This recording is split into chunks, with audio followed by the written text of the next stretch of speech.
plus on the Knicks. That was what you said. Yeah, I did say said 30, and then he heard me. He purposely missed that last free throw. That's what she said. No, that's at 29. From the offense. He had 29, 12 points, 12 assists, most career points against the Knicks, all-time minimum 10 games. How about this? Jordan at 31.6. Jerry West dipping back into the Wayback Machine at 30.1, and then Durant 29.5. Yeah, I mean, it's unbelievable. He's beaten them now 13 straight times. And then, of course, for the poor Knicks fans who have to suffer a 27-point loss tonight, you have to remind them of all the times that Michael Jordan used to beat them, and he averaged 31.6 in his career. By the way, Michael Jordan, born in Brooklyn, used to mean a lot for him to go up against him. Tying it all together. There we go. I like that. So now, synergy. Now, Knicks fans and Nets fans get to hear from KD. Kevin, just to start off, what was your reaction to Jacques getting named full-time head coach? I was excited for him. I know the work that he puts in every day. I know how much he cares about the development of each player and his team as a whole. And looking forward to playing for him. You know, all the guys have responded to how he wants us to play. And, so I'm looking forward to, how we progress after this. So you guys are 3-2 with him, but, I mean, both those losses were competitive, could easily be 5-0. Just what do you think he's brought since getting elevated to that chair that's worked so well for you guys? Simplified a lot of stuff. That's usually what happens when you're losing games, and we start simplifying offense, defense, just making the things easier for all of us and putting us all in situations to succeed individually, which is going to help us as a collective. So we still got a long road ahead, and we just going to keep grinding, keeping our head down, and keep working. Kevin, what is the difference between Jacques' style and Steve's style?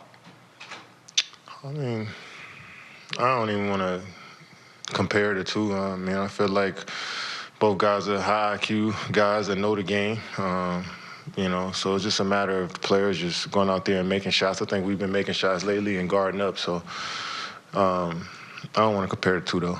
To that, why do you think everything's been clicking for the last week or so now? I mean, we've been struggling. We've been through a lot, and guys got pride, individual pride, and just wanted to come out and just play better. And that's what we've been doing. So, we don't want this to be a honeymoon stage for us. We want to continue to keep pushing through, keep finding ways to get better, finding ways to, turn those weaknesses into strengths and keep pushing from here. Kevin, you guys have 30 assists tonight. Just what led to you guys moving the ball at that rate?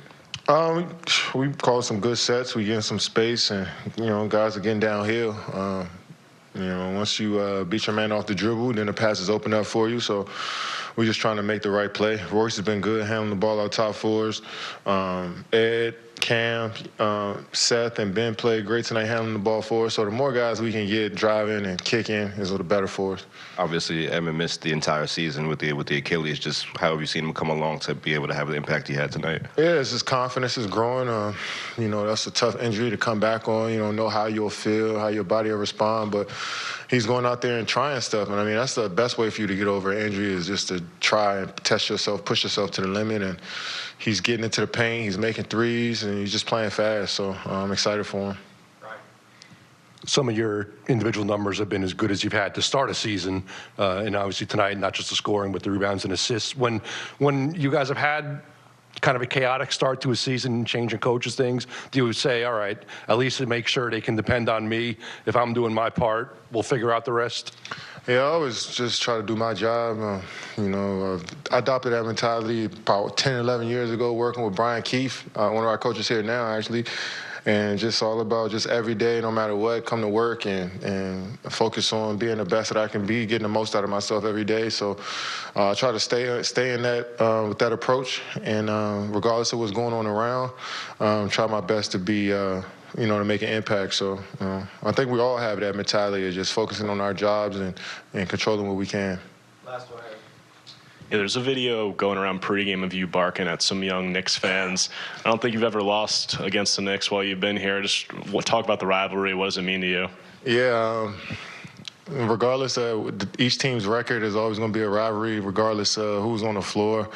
There's always going to be a rivalry because of the fans here in New York City. They're so passionate and they love sports so much that there's always going to be competition. So as long as I got a Nets jersey on, I'm always, if I see a Knicks fan, I'm always going to give them, throwing some